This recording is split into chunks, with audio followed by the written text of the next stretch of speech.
listening to Inner Warmup.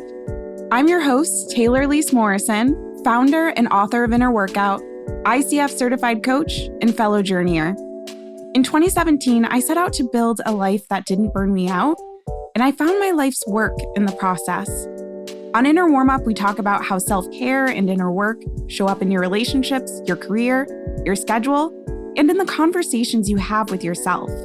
We get practical, we get nuanced, and we're not afraid to challenge wellness as usual.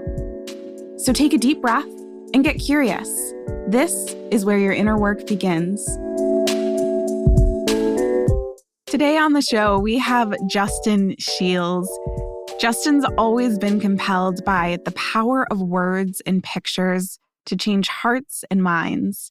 He's the founder of So Curious Co., a wellness platform and online shop that helps creative people find small but meaningful breakthroughs in personal development, career, and creativity.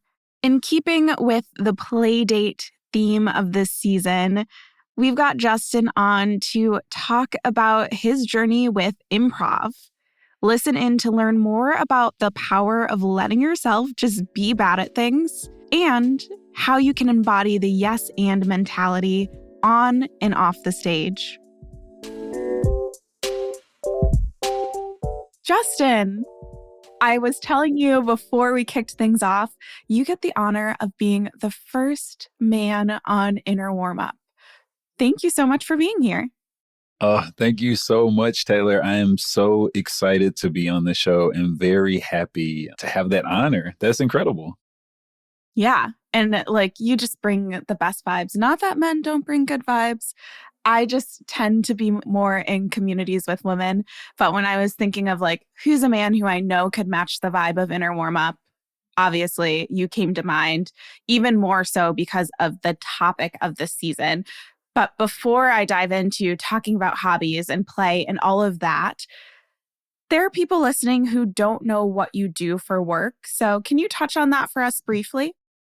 Oh, absolutely. And I'm really excited to talk about play. But first, let's talk about work. I feel like so much of what I do is tied to making people feel things. I kind of realized at a very young age that words and images have the power to change people's hearts and minds. And so in everything I do, that is always top of mind. But professionally, I'm a creative director. Right now, I'm focusing really heavy on public health campaigns for government agencies and nonprofit organizations. And my focus is in the mental health space, the substance misuse space, and sexual wellness. And then there's this other side of me, the writer, the illustrator, the speaker, the mental health advocate. And that takes shape in a few different forms. I have a really prolific Instagram account. I post almost daily, at least right now, which is overwhelming sometimes. I send out a newsletter called The Weekly Reset. I have my own podcast called So Curious About, and then my new book is coming out December 5th. It's called The Reset Workbook.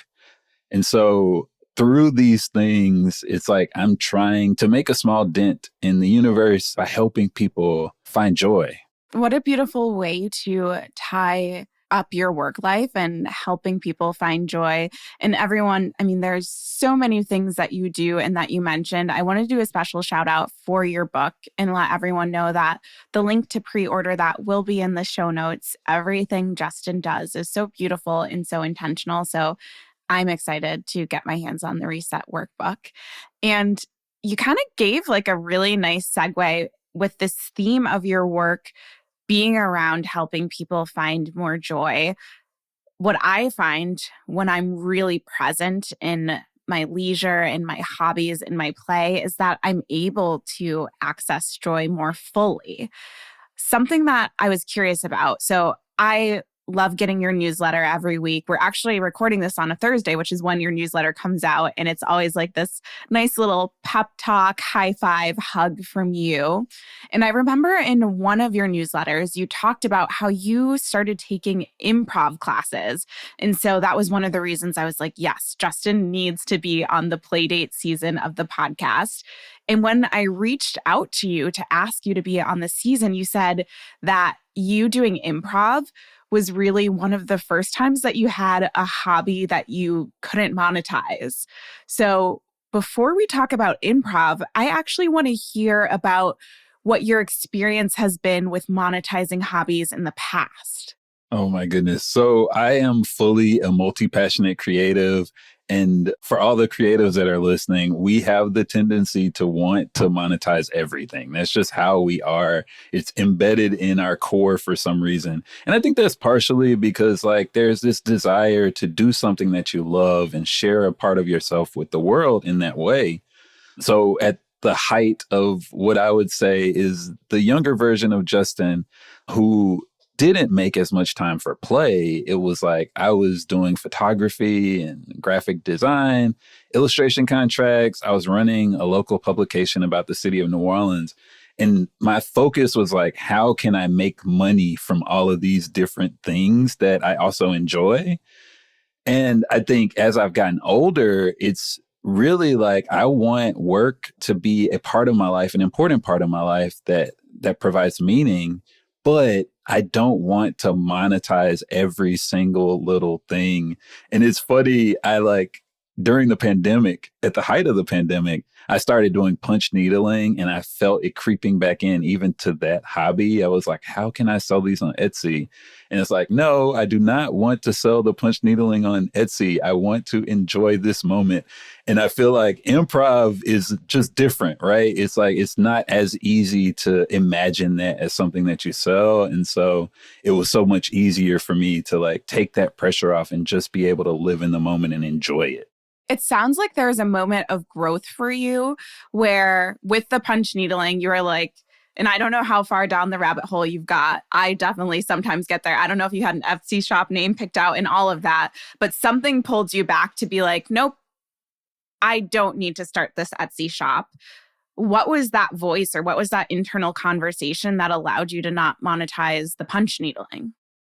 So the punch needling was funny. Fortunately, I was just not that good at it. So That always helps. it chose for me not to turn into a business. And I'm thankful for that. But to your point, I think the pursuit of play and the desire to just enjoy moments more, that came for me from the pandemic. I think spending so much time alone, being focused on trying to do some inner work and healing, but also trying to find some fun in new and unique ways really helped me to tap into little Justin, my inner child, right? And like that was such a phenomenal space to remember that, like, you know, the world wants us to be these like serious adults all the time.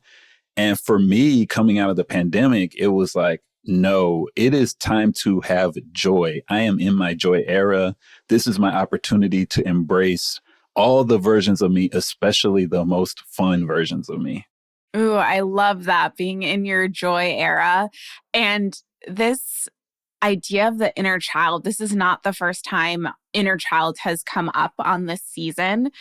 I actually, for our finale, I'm doing an episode that is about how we can find more time for our hobbies. And I actually very recently had a moment where I connected with my inner child and I was like, my inner child loved to dance. And I haven't been to a dance class since before the pandemic. So now I signed up for, for two dance classes a week. And what's kind of funny is, like you said, it's just harder to monetize dance because dancers typically don't make a lot of money. And like, I also don't have the time to join a dance company and take all of the classes and things that it would take to even get me to the point to be a professional dancer. So there is something about either having something that you enjoy that you're not good at, or having something that is just inherently like the career path for it is longer and harder.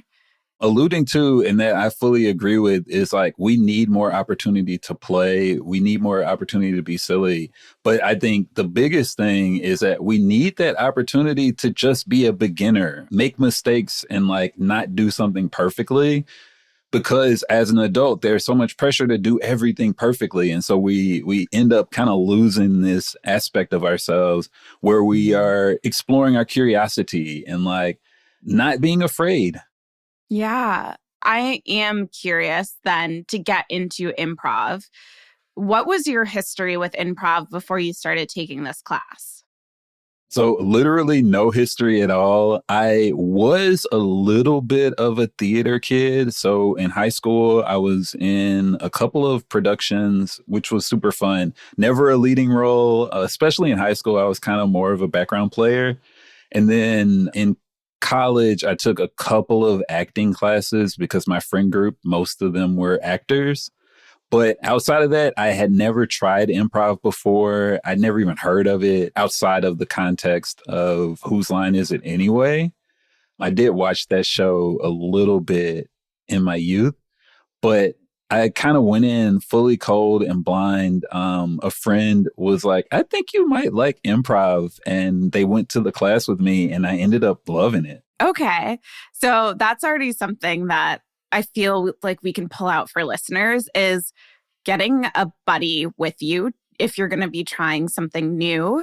And you mentioned before, like this opportunity to be a beginner. So you're going into this improv class. Your main context is whose line is it anyway? How did it feel in those first few classes to be a beginner at it? Improv is fully like a structured form of play. It feels like you're at recess, but with like the most fun camp counselor ever. And so, especially in your first sessions of improv, you're just playing games. It's helping you to get outside of your head by making weird noises or moving your body in strange ways. And it's fun and funny and silly. And you can see like all these people struggling with how challenging it can be to like let loose and let go and let yourself be in that moment as this like kind of ridiculous character. But that actually was so engaging and inspiring for me. I was a camp counselor when I was younger, and that was one of those fun experiences in my youth where you got to be silly and ridiculous because you were trying to make sure that the kids were having fun. And so it definitely echoed back to that time in my life. It's really interesting to hear kind of the cyclical nature, like you tapping back in with your inner child, you tapping back in with like this camp counselor version of yourself through improv. So that's kind of like the first few classes. You're being a beginner, you're having all of these games. And it's really interesting for you to say, like, I've only done improv probably a handful of times. I went to a theater summer camp and we would have to play some improv games.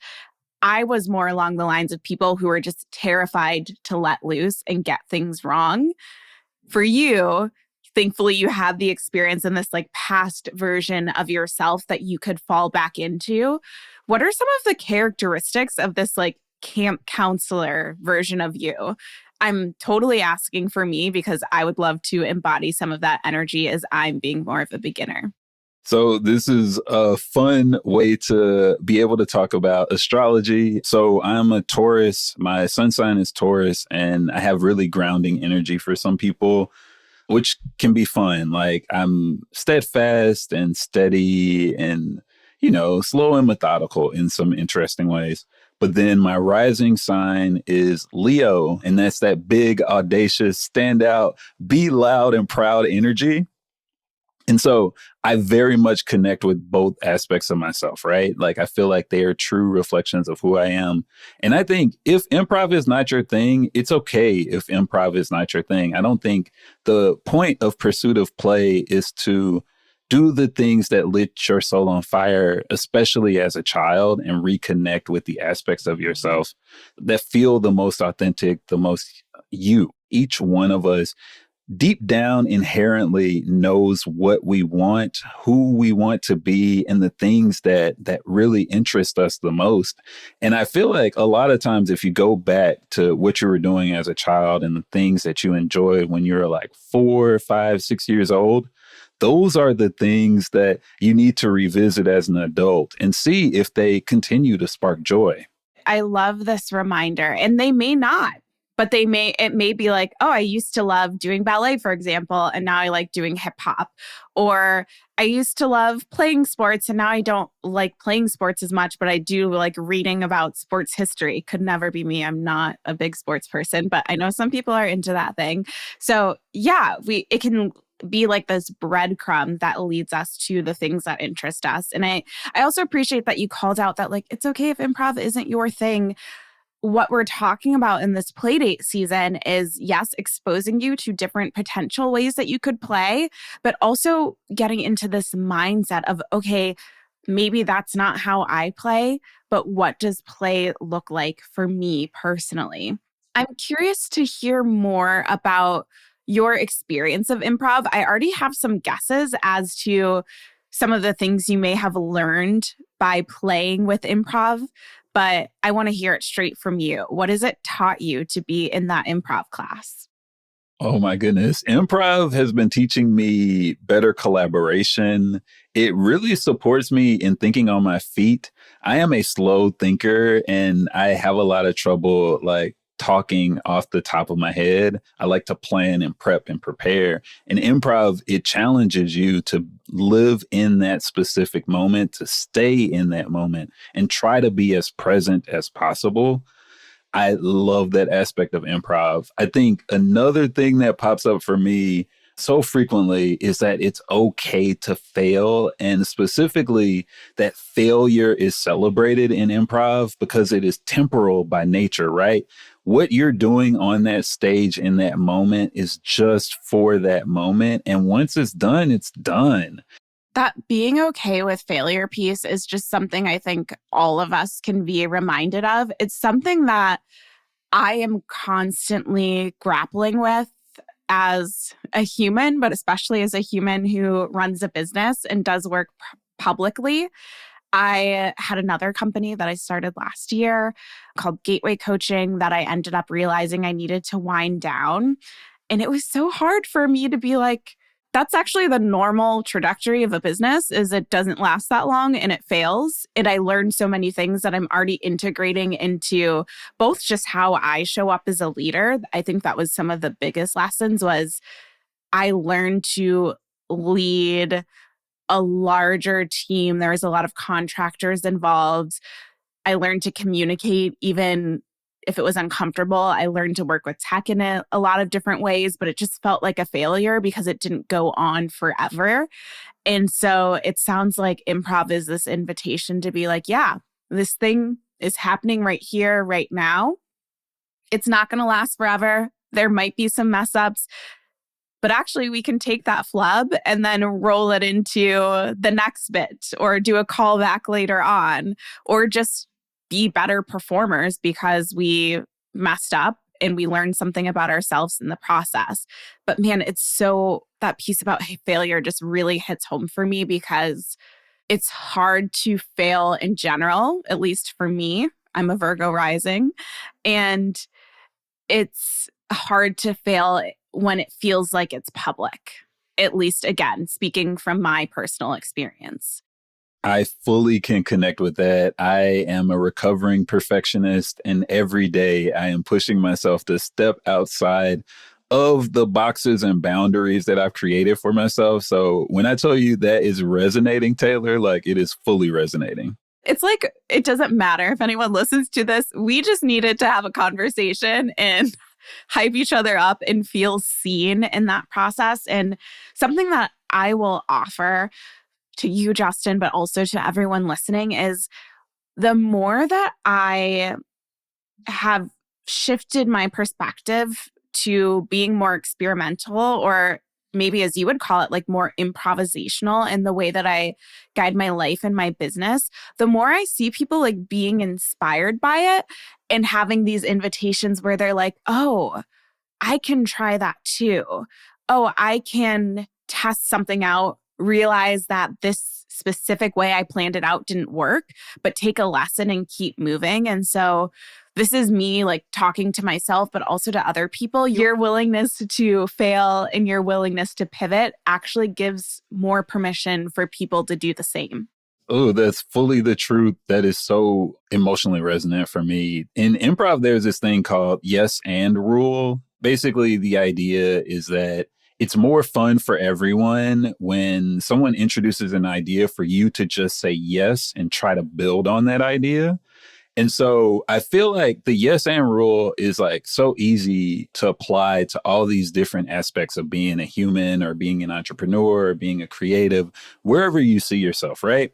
And thinking about how can I say yes and build on it, I feel like it challenges me to really think about how can I find acceptance in what's happening to me. And like when we talk about acceptance, it's not saying that the thing that happened to us is good per se, but it's just like acknowledging that that thing happened and I can't change it. Right. And then, as you were saying, it's like, how can I expand on the things that I learned through that experience? And like, what is this experience giving me that I can put into something in the future? And I feel like those two aspects of the yes and rule are just fully integrated into the way that I see the world right now. Yeah. Ooh. Yes, and it's so funny because I'm recording in Chicago and we have so much great improv in Chicago. We have Second City, we have I there's like Logan Square Improv, which someone just told me about, which is like a nonprofit improv space. There's another one that's pretty big that IO. Well, they actually had a whole situation, but we don't have to go into their whole improv situation that just happened. But yeah, I hear about yes and a lot, and the way that you just phrased it kind of unlocked something for me that it's not just saying yes and when I'm presenting and not entirely sure what to say, or when I'm interviewing and I'm like, how can I keep this interview going? But it's actually this really mindful approach to living that I definitely could stand to incorporate more. I feel like everything comes back to mindfulness. How can we be fully present in this moment and in every moment and do our best not to look back at the past and not to look too far into the future? Because, like, right now is the part that matters. Yeah, improv does such a good job of forcing you to be in the present moment. Because if you're too busy, and Justin, feel free to speak more to this because you have a lot more experience than I do. But my hypothesis is that if you're too busy thinking about how you didn't say the funniest thing that you could have said, then you're missing being present to think of something new that's fun and entertaining. And if you're thinking ahead too far, again, you might say something that's totally disjointed from what your scene partners are actually bringing to the space. That's fully true. And for context, and I want to say this very clearly and boldly, I'm still terrible at improv, y'all. Like, I am not an expert at this thing. I have gone through 3 levels, which is equates to about 12 weeks of training. I am not an expert. But I will say I am that much more confident and comfortable with like going up on stage and looking ridiculous in a way that I never thought that I personally, as a recovering perfectionist, would be open to doing. And that liberation has been so meaningful for my growth and development. Wow. Liberation through improvisation. That might have to be the title of the episode. It has a nice ring to it. So Oh, I love it. I got two places that I want to push into. To start, I just am curious to loop back to this idea of not monetizing a hobby. What has your experience been of not monetizing this hobby of improv? And what is that teaching you?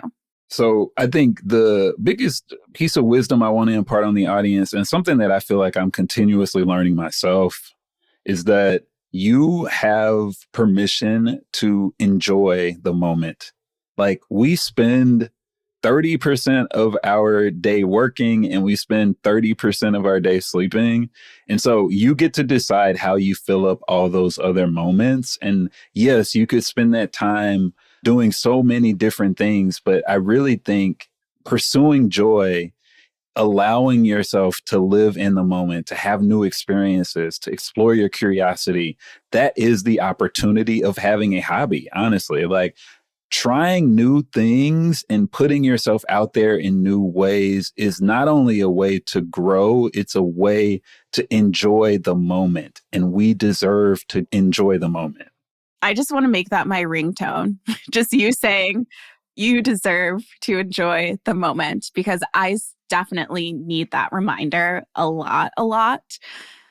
The last question that I want to ask you, and you've already pulled some of this out, but I just want to really hammer it home for folks. Say that people are listening and they're like, I love this for you, Justin. So great that you're doing improv. You're fine to be silly on stage. That will never be me. But they want to weave some of those lessons that you've learned from improv into their lives. How can they bring some of that like improvisational ethos into their everyday without having to get up on stage in front of a bunch of people? I would say the easiest way to get to a new, meaningful, joyful experience is to ask yourself, what's something I've always been interested in, but I was afraid to pursue? And give yourself permission to be a beginner at that thing and be really bad at it. Like be terrible at it. So bad at it that it could be a little bit embarrassing, but you're not embarrassed because you're allowing yourself to just do that thing.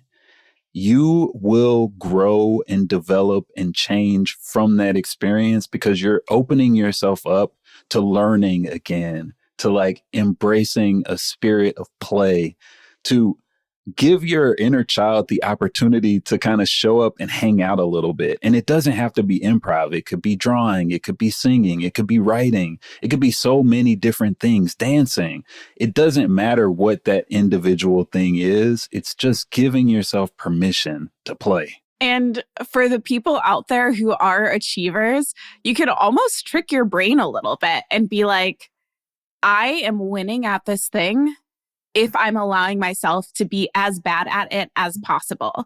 So it's like, instead of being, I need to be perfect, my mission is to be bad and go all in. And that's actually how I quote unquote win at this or achieve at this, is to just get in the mess of it. Oh, that's it. Play in the mess. That's the goal of life. I feel like that's a perfect place to end it.